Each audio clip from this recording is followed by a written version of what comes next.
Picture this, a statistic that breaks every stereotype. In May 1945, the U.S. Army had nearly 8.5 million soldiers. The Navy had over 3 million. The Marine Corps, just 485,000. That's fewer people than live in modern-day Luxembourg. They made up only 5% of all Americans in uniform.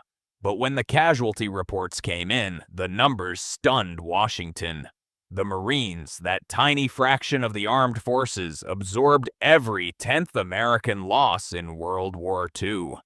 20,000 dead, 67,000 wounded. The question we're diving into today is, how did a small, almost elite branch become the main hammer of the Pacific War? And why underestimating these soldiers of the sea is a deadly mistake? Let's start at the very beginning. Here's the kicker. The U.S. Marine Corps officially existed before the United States itself. Act 1. Birth of a Beast. November 10th, 1775. Philadelphia, Tavern. The Second Continental Congress passes a resolution creating 2 battalions of Marines. They were meant to fight the British both at sea and on shore. What's interesting is that John Adams, who drafted the resolution, made it crystal clear. These men had to be good sailors, but also infantry capable of fighting on land. That dual mission would be fateful for every enemy America ever faced. Just 4 months later, the Marines launched their first amphibious assault. In January 1776, Commodore Hopkins's squadron sailed to the Bahamas, to New Providence Island, where the British stored large amounts of gunpowder. Most of it had already been moved, but the Marines still captured 24 barrels and proved they could strike far beyond American shores. This was the first overseas operation in Marine Corps history. During the Revolutionary War, Marines fought on ship decks and in Washington's army. They traded musket fire with enemy crews, repelled boarders, and boarded enemy vessels themselves. As one early naval historian, James Fenimore Cooper, wrote, "Marines are strictly infantry soldiers trained to serve afloat. Their discipline, equipment, and esprit de corps are entirely those of an army.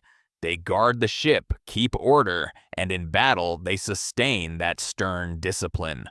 After the war ended in 1783, both the Navy and the Marines were disbanded. But within a few years, pirates made it clear the young republic needed warships again. In 1794, the Navy was reestablished, and Marines returned to the ships. Still, the Marine Corps as a separate service wasn't officially created until July 11, 1798, when President John Adams signed the act. Fun twist, Adams, who had drafted the original resolution in '75, now brought the Corps back as president. That act had 2 key clauses. First, Marine detachments would serve on frigates and other armed vessels. Second, the Corps could at any time be called to serve in coastal forts and garrisons or perform any shore duty the president saw fit. Right from the start, they were obligated to fight both on water and on land. Then came the first real test, the Barbary Wars against the pirates of North Africa. In 1805, a tiny force of 10 Americans, mostly Marines, led by former Consul William Eaton and Lieutenant Presley O'Bannon, marched 500 miles across the Libyan desert, captured the city of Derna, and forced the Pasha of Tripoli to release American hostages. For that feat, O'Bannon received a Mameluke sword from his ally. In 1825, that sword style was adopted for all Marine officers, a tradition that endures today. That's also where the famous line from the Marine hymn comes from, "To the shores of Tripoli." The War of 1812 against Britain proved the Marines' grit again. At the Battle of Bladensburg in August 1814, A small force of Marines and sailors under Captain Joshua Barney covered the retreat of the militia and gave the British a savage fight. Out of 78 Marines, nearly a third were killed or wounded. When the British marched into Washington and burned the White House and the Capitol, they left the Marine Commandant's house standing. Legend says they spared it out of respect for the Marines' courage at Bladensburg. In January 1815, Marines distinguished themselves again at the Battle of New Orleans. General Andrew Jackson personally led a detachment of 66 Marines in a night assault on British positions. One officer wrote that this attack saved Louisiana. Had the British not been hit with such fury right after landing, they could have marched on the city that very night. The Marines bought Jackson the time to fortify his defenses. In 1820, the job of commandant went to a 37-year-old major named Archibald Henderson. He would hold that post for 38 years, becoming the grand old man of the Marine Corps. He served under 11 presidents and turned the Marines from a little-known auxiliary into a professional fighting force. In 1834, he secured legislation that made the Corps a separate branch within the Navy Department. He even personally led Marines to fight the Seminoles in Florida, leaving a note on his office door, "Gone to fight Indians, will be back when the war is over." For that campaign, he became the first Marine general. In the Mexican-American War of 1846, Marines stormed Chapultepec Castle, the halls of Montezuma. Legend has it that the red stripes on the trousers of Marine officers and NCOs commemorate the bloodshed at Chapultepec. That's where the second line of the hymn comes from. By the mid-19th century, the Marines were no longer just shipboard guards. They had become a rapid reaction expeditionary force that could deploy anywhere in the world to protect American interests. When the Civil War broke out in 1861, they were again on the front lines, though the Corps remained small, never exceeding about 4,500 men. Marines fought at Bull Run and helped defend Washington.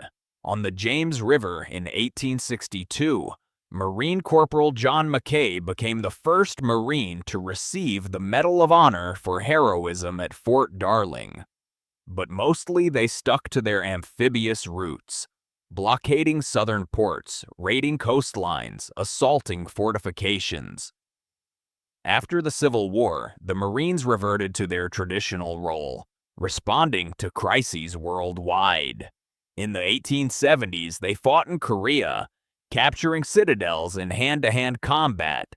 In the 1880s, they were in Panama, Colombia, Hawaii. In the 1890s, they intervened in Haiti, Nicaragua, and China.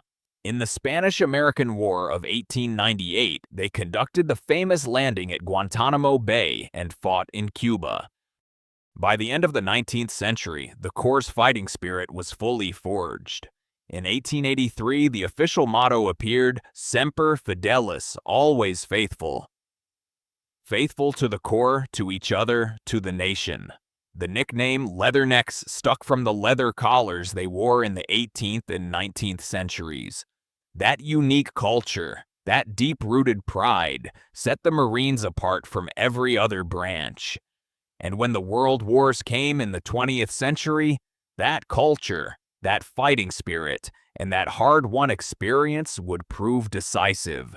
The small Corps, tempered by wars against pirates, Indians, Mexicans, Spanish, and Filipinos, was ready for its greatest trial, the Pacific theater of World War II. Act 2. The Pacific Grinder, December 7, 1941. Japanese planes hit Pearl Harbor. On that day, the Marine Corps had only 66,000 men on its rolls. That's smaller than the NYPD, but it would be the Marines who fought on the bloodiest fronts of the Pacific War. To give you some perspective, by war's end, the Army fielded 22 divisions in the Pacific. The Marines had just 6, but those 6 divisions executed 15 major amphibious assaults. 18 Army divisions conducted just 26. So the Army had 3 times as many divisions, but only 1.5 times as many landings. Each Marine division landed about 2.5 times more often than an Army division. The Marines were the tip of the spear in the island-hopping campaign. But those aren't just numbers. Every digit tells a story. The Pacific campaign was unlike anything the world had ever seen. It wasn't a continuous front like in Europe. It was a series of isolated, brutal battles on tiny specks of land scattered across an ocean. Each island had to be taken by force. Each one was a fortress, and each one demanded the ultimate sacrifice from the men who stormed its beaches. Take Tarawa Atoll, November 1943. That was the first serious attempt to break the Japanese inner defense line. The Japanese had spent over a year fortifying the island. Pillboxes, bunkers, anti-tank ditches, mined beaches. American intelligence underestimated the tides. On the morning of November 20th, landing craft carrying Marines approached the beach. Because of the low tide, the boats grounded on the coral reef, hundreds of yards offshore. The Marines had to jump into waist-deep water and wade to shore under a hail of machine gun and mortar fire. Officers died first. Platoons lost their leaders. Men drowned under the weight of their gear. Those who made it to the beach had no cover. The Japanese had cleared all vegetation and leveled the ground. For the first full day, almost nobody could push inland. They lay on the sand, clawing into it, returning fire at an invisible enemy. It wasn't until the third day, when reinforcements arrived and artillery was brought up, that the Marines finally broke the resistance. Tarawa fell. But at what cost? 3,000 casualties in 3 days. An island 3 kilometers long and 800 meters wide cost more American blood than many major European battles. But Tarawa was a brutal and necessary lesson. After that slaughter, the Marines changed their tactics. Training got tougher, planning more meticulous. On Saipan, Iwo Jima, Okinawa, they fought differently. Massive artillery prep, better air-ground coordination, assault teams that methodically flushed the Japanese out of their holes. Iwo Jima is a chapter unto itself. 36 straight days of combat for an island of just 21 square kilometers. The Japanese had built 11 kilometers of underground tunnels. They could pop up from anywhere. Every meter of ground was soaked with blood. Out of the 70,000 Marines who stormed the island, nearly 26,000 were killed or wounded. For that one island alone, the Corps lost more men than in some entire campaigns. But the Marines didn't just take islands, they defended them too. In the early months when the Japanese were on the offensive, Marines held the line on Guadalcanal. For half a year, they endured the jungle, repelling Japanese attacks, suffering from disease, hunger, and tropical downpours. Army General MacArthur later called Guadalcanal the turning point, and it was the Marines who made that turn happen.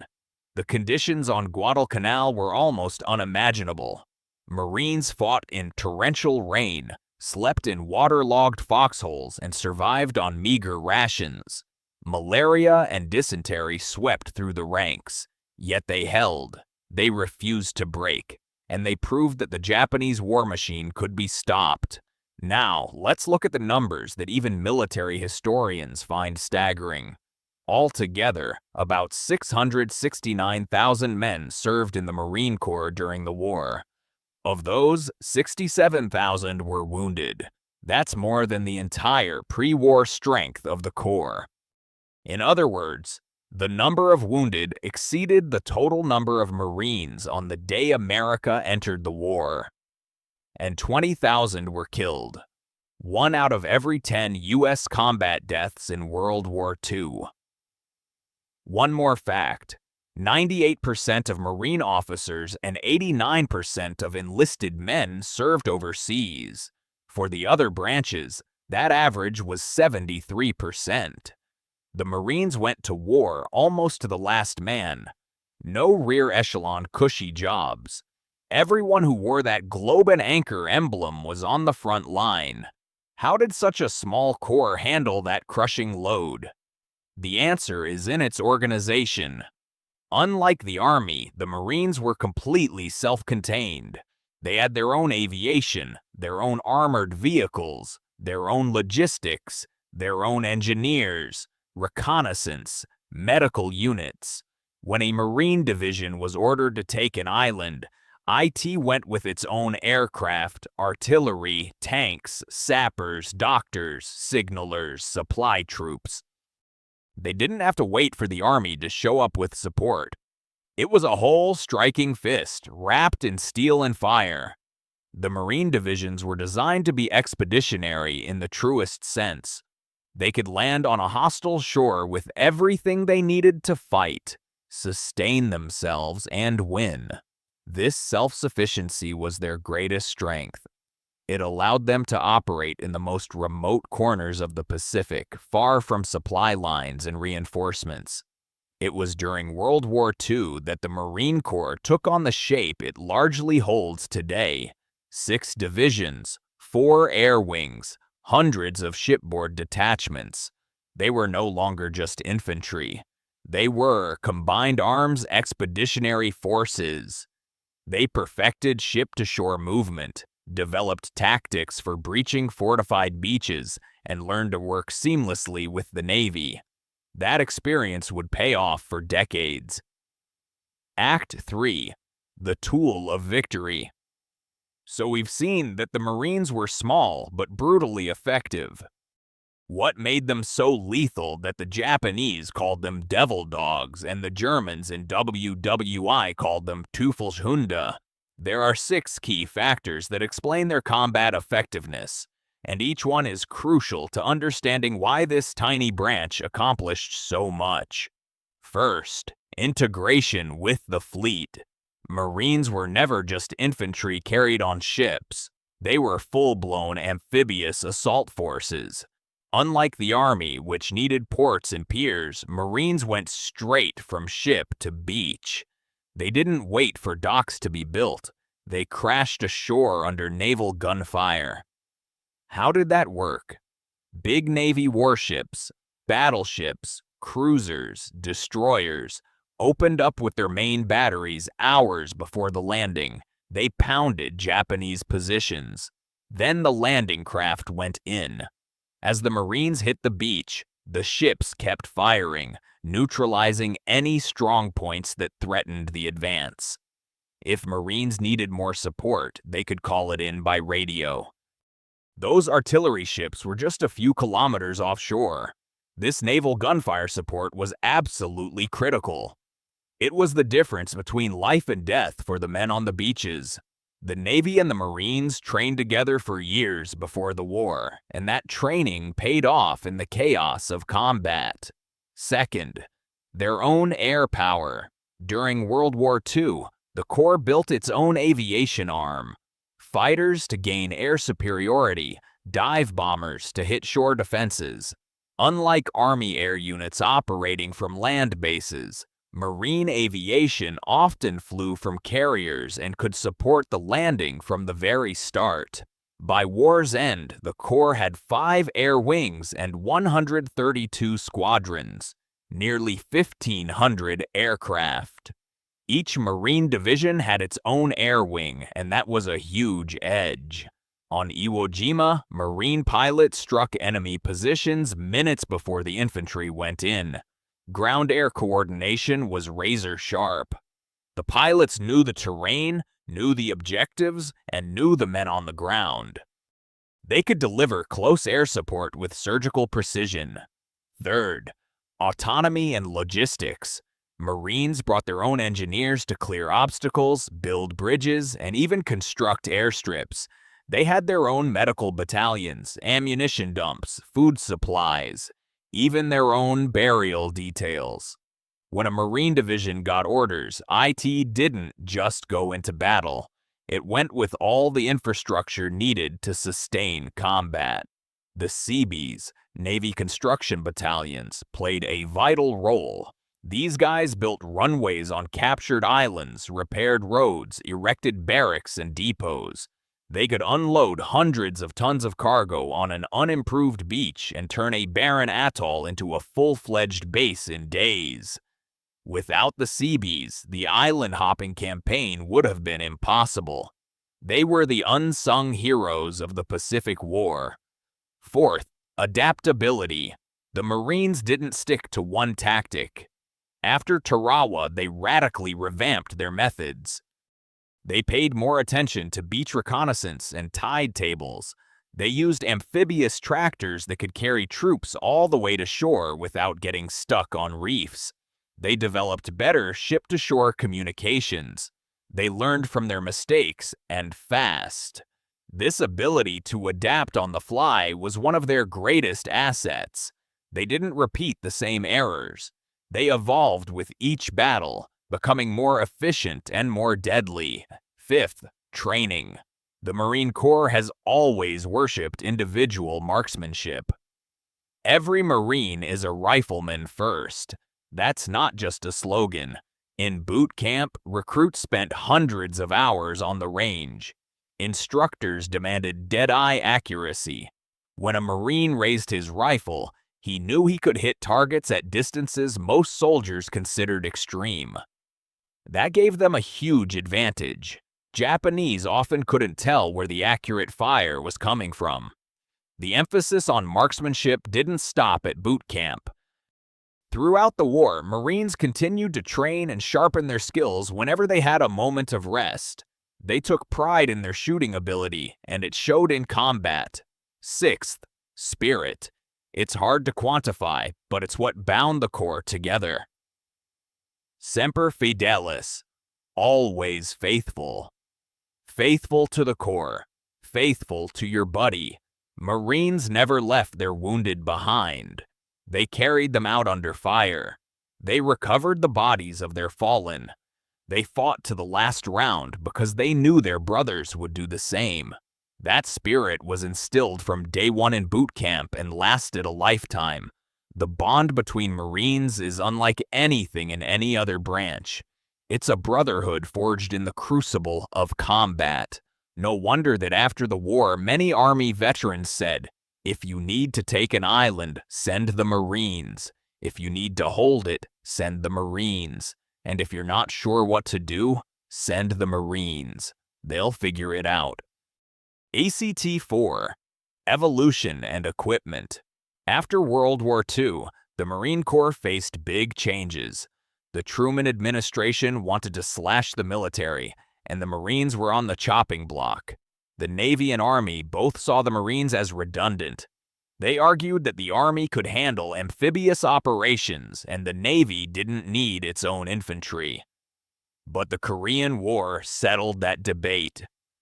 When North Korea invaded the South, the Marines were the force that could rapidly deploy and stop the advance.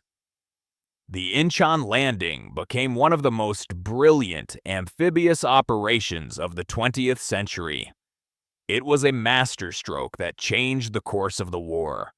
General MacArthur planned the operation, but it was the Marines who executed it with flawless precision. After Korea, the Corps wasn't just kept, it was modernized. New weapons, new tactics, new structures. In the 1960s came Vietnam, and Marines were again on the front line. But it wasn't island hopping anymore. It was counterinsurgency in the jungle. Still, the Marines adapted quickly. They used helicopters for insertion, patrolled the bush, conducted search and destroy missions, and once more, they proved their versatility. The Vietnam War was brutal in its own way, a grinding, frustrating conflict against an elusive enemy. But the Marines adapted their tactics and continued to fight with distinction. The real evolution came in the organizational structure. After Vietnam, the MAGTF concept, Marine Air Ground Task Force, was fully cemented. That's a combined arms package that integrates infantry, aviation, and logistics into a single, self-sustaining fist, ready to operate anywhere in the world. The MAGTF concept was a response to the challenges of modern warfare. It recognized that speed and flexibility were the keys to success. Today, the Corps has 3 active divisions. Each belongs to a Marine Expeditionary Force.